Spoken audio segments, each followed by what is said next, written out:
Hello दोस्त, नमस्कार। तो आज हम बात करेंगे बिहार पुलिस में बड़े पैमाने पर बहाली के लिए सरकार ने क्या बोली है, बिहार गवर्नमेंट ने क्या बोली है और बिहार के सीएम नीतीश कुमार ने क्या बोले हैं लाइव में बिहार पुलिस के बारे में, और कैसे इसका अपडेट कब तक आएगा, पूरा प्रोसेस देखेंगे हम इनके लाइव शो के साथ। पूर्व डीजीपी और बिहार पुलिस अवर सेवा चयन परिषद के अध्यक्ष श्री सुनीत कुमार जी, पूर्व डीजीपी एवं अध्यक्ष सिपाही चयन आयोग श्री के.एस. द्विवेदी जी, यहाँ उपस्थित मुख्यमंत्री के ओएसडी श्री गोपाल सिंह जी, इस कार्यक्रम में उपस्थित सभी अपर पुलिस महानिदेशकगण, पुलिस महानिरीक्षकगण, पुलिस उप महानिरीक्षकगण, सभी अन्य अधिकारीगण और इस कार्यक्रम में पुलिस पदक और विशिष्ट सेवा पदक प्राप्त करने वाले सभी प्रतिभागीगण और इस परेड में शामिल होने वाले प्रतिभागीगण, सभी विशिष्ट अतिथिगण, प्रिंट एवं इलेक्ट्रॉनिक मीडिया के पत्रकार मित्रों, छायाकार बंधुओं, बहनों एवं भाइयों, ये बड़ी खुशी की बात है कि इस वर्ष भी बिहार पुलिस सप्ताह ससमय मनाया जा रहा है। इसकी शुरुआत हुई थी, बाद में 1 साल और हुआ, लेकिन जब हम लोगों का कार्यकाल शुरू हुआ तब से ये तय हुआ कि ये इसको रेगुलर तरीके से हर साल इसका आयोजन किया जाएगा। और ये जो पुलिस सप्ताह मनाया जाता है, तो जिस तरह से अभी 22 फरवरी से लेकर के आज तक, तो इसमें जितने कार्यक्रम होते हैं और जितने प्रकार की बातों को लोग सुनते हैं, जानते हैं, समझते हैं, इससे पुलिस बल को बहुत लाभ होता है और ये बड़ी खुशी की बात है। तो इस अवसर पर मुझको भी आने का मौका मिलता रहा, हर बार आते रहे हैं, लोगों से मिलते रहे हैं और आज जितने लोग पुरस्कृत हुए हैं, पुलिस के लोग और गैर सरकारी लोग, मैं सबको विशेष तौर पर बधाई देता हूँ।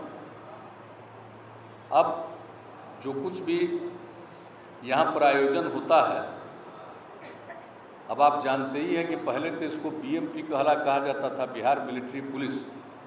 अब पिछले साल ही नियम बनाया गया, कानून में संशोधन हुआ, अब इसका नाम हो गया बिहार विशेष सशस्त्र पुलिस। तो इस बार पहली बार बिहार विशेष सशस्त्र पुलिस के अवसर पर यहाँ पर आने का मौका मिला है। इसके पहले तो हम लोग बार बार बोलते रहते थे बीएमपी 5 का एक जगह है, यहीं पर होता है। अब कानून जो बन गया पिछली बार, तो इसका नाम बदल गया और अब नाम बदल करके भी कितना बढ़िया नाम हो गया। इसके लिए जो नियम बनाया गया तो बहुत लोगों को समझ ही में नहीं आ रहा था। इसका विरोध भी कुछ लोग कर रहे थे जब हम लोग नियम ये बना रहे थे, और हमारे पुलिस के सारे अधिकारी और होम डिपार्टमेंट के इन लोगों ने कहा था कि इसको तेज़ी से, सब कुछ हम लोगों ने कागजात देखा, हमने कहा ये बहुत अच्छा है और इसका नामकरण भी होगा बिहार विशेष सशस्त्र पुलिस, ये और अच्छा है, तो बहुत अच्छा है। अब इस बार पहली बार आप लोग काम कर रहे हैं तो ये बहुत अच्छी बात है।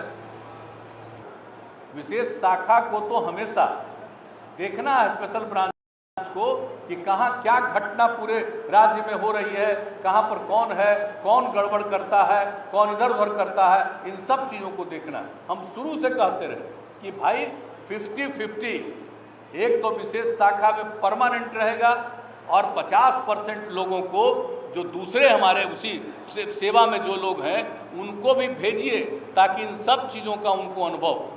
तो इसमें भी बड़ा देर लगा है, लेकिन मुझे खुशी है कि अब आप लोग एग्री कर गए।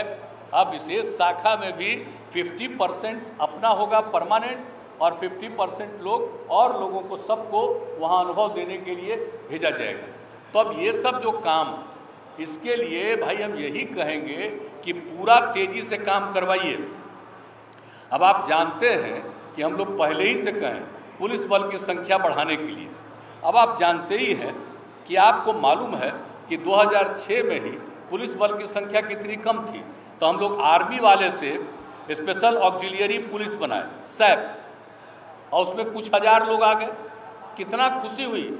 और जब बिहार में ये काम किया गया तो आप लोगों को मालूम है ना, भूलिएगा मत, आजकल तो सब पुराना काम किया हुआ बिहार सरकार के द्वारा आप लोगों के हित में था, उसको लोग भुला जाते हैं। ये बिहार पहला था जिसमें हम लोगों ने स्पेशल ऑक्सिलियरी पुलिस बनवाया, और तब केंद्र सरकार उन लोगों ने कहा इसके बारे में सब जगह बनाइए, जो रिटायर्ड पुलिस ये जो है आर्मी का लोग है उसको ले करके आप वहाँ रखिए, हम लोग यहाँ किए। हम आपको कहेंगे अब अपना पुलिस बल की संख्या आप बढ़ा रहे हैं, सब लोगों का हो रही है पोस्ट, लेकिन सबसे बड़ी बात है कि जो हम लोगों ने आप स्पेशल ऑक्सिलियरी पुलिस बनाया है उन सब लोगों को अभी हाल में हमने बढ़ा दिया। हम आप लोगों को कहेंगे, दोनों बैठे हुए हैं, अपर मुख्य सचिव भी हैं और आप भी हैं, जरा इसको सब दिन रिटायरमेंट तक उसको अपने पास रखे रहिए। ये बिहार में ही हम लोगों ने किया था, आर्मी के लोगों को यहाँ उनको रखे रहिए। लेकिन उसके अलावे जो बात है कि हमारा जब पुलिस बल की संख्या को बढ़ाने के लिए जो हम लोगों ने उस समय संख्या निर्धारित किया था 1,42,000, अब लेकिन 1,42,000 के लिए भी सब चीज़ आपका कौन सब बन गया, जो उसको लोगों को सेलेक्ट करेंगे, यहाँ पर भी बैठे हुए हैं जिनको जिम्मेवारी। लेकिन आप जान लीजिए कि जितना तेज़ी से होना चाहिए सिलेक्शन अपॉइंटमेंट उतना तेज़ी से नहीं कर रहे। अभी तक 1 लाख के आसपास, ये हमको बड़ा तकलीफ होता है। जितना पहले से सैंक्शनड है आप समझ लीजिए कि 1 लाख की जनसंख्या पर 115 पुलिस बल किए थे, और अभी हमने हाल में, तो हम तो देखते रहते हैं, तो कई राज्यों का हमने देखा, बड़े बड़े राज्यों का, कि 1 लाख की जनसंख्या पर कहीं 190 तक 195 तक रखे हुए पुलिस बल। हालांकि हम लोगों का यहाँ तो एरिया कम है, 12वें नंबर पर है, आबादी देश में हम बता दिया 3रे नंबर पर है राज्य में, लेकिन फिर भी हम लोगों को जो हमने 1 लाख की जनसंख्या पर 115 किया, उसको हमने बार बार कहा इसको भी हमको बढ़ाना है। अभी तो आप 115 तक का भी पूरा नहीं किए। हम तो चाहते हैं कि हम 1 लाख की आबादी पर इसकी संख्या कम से कम 165, 170 जो भी हो इसको तय करके कर दीजिए, और लोगों का सिलेक्शन कीजिए भाई, तेजी से सिलेक्शन करिए। और एक तो हमको खुशी की बात है जो 2013 में हम लोगों ने किया महिलाओं के लिए, अब कितनी खुशी की बात है, अब कितना ज़्यादा अब महिलाएं पुलिस बल में, अब 25,000 से ज़्यादा, 1 लाख के करीब है उसमें 25,000 से ज़्यादा। हालांकि इसका तो 37% महिलाओं के लिए। अब कितना तेज़ी से महिलाओं का हो रहा है इसमें सिलेक्शन, और बिहार में जितना ज़्यादा पुलिस बल में महिलाएं हैं उतना ज़्यादा किसी भी राज्य में, बड़े बड़े राज्यों में भी उतना ज़्यादा पुलिस बल में नहीं है। लेकिन हम तो चाहते हैं कि हमारे यहाँ तो अभी इतने पर पहुँचे हैं, 85% पर आप पहुँचे हैं, जो हम लोगों का 37%, और तेज़ी से सब पुलिस बल की पूरी बहाली कराइए और उसमें महिलाओं को और बढ़ाइए। आज कितना अच्छा लगा, 4 ग्रुप आपका महिलाओं का था, तो सब अच्छा लगता है। अब इसके बाद हमने तो तय न कर दिया है कि हर थाना में, हर जगह, हर स्तर पर जो पुलिस बल में महिलाएं हैं उन सब लोगों को डिफरेंट पद पर जो है वो सब को उसमें रखेंगे। और यहाँ तक कि थाना के बारे में हमने तय किया कि महिलाओं की पोस्टिंग हर थाने में होगी, और इसके लिए हमने कह दिया था कि उनके रहने का इंतजाम महिलाओं के लिए, शौचालय वगैरह सबका निर्माण, इतना हम कितना दिन से कर रहे हैं भाई। अभी 2 साल का तो चक्कर आपका ही कोरोना वाला था, अब उसमें तो और काम में लगे रहते हैं, लेकिन हम शुरू से करते हैं। अब उसमें बच गया था 19 में थोड़ा, उस समय भी हमने कहा था, हमको उम्मीद है सब जगह हो गया है ना, तो चलिए हो गया। सब तरह से महिलाओं के लिए हर प्रकार की सुविधा और सबकी पोस्टिंग हर थाने में होना चाहिए। हम जब आते हैं हर बार आपको हम लोग कह देते हैं, इसलिए इस सब चीज़ को पूरे तौर पर, और आप जानते ही हैं कि चाहे थाना हो या ओपी, हर का अपना बिल्डिंग होना चाहिए। अब किराए पर के बिल्डिंग पर नहीं चले, ये हम लोग पहले से तय कर दिए। अब उसमें भी अभी पिछले ही साल हमने एक बार और कह दिया था कि भाई इसको पूरा क्यों नहीं हुआ। अब आप लोग कर रहे हैं, कहीं भी ज़मीन का उसके लिए सारे जगह के डीएम से और सब लोगों के साथ पूरी बातचीत हुई है। अब कहीं कोई जगह नहीं है। हम तो यही चाहते हैं कि तेज़ी से पूरे के तौर पर हर प्रकार से आप अच्छी तरह से यहाँ जो लोग हैं उपस्थित हैं, सब लोग हम यही कहेंगे। पुलिस भवन निर्माण निगम लिमिटेड के भी बैठे हुए अधिकारी हेड यहाँ बैठे हुए, हम तो यही कहेंगे भाई कि किसी भी समय में देरी नहीं होना चाहिए।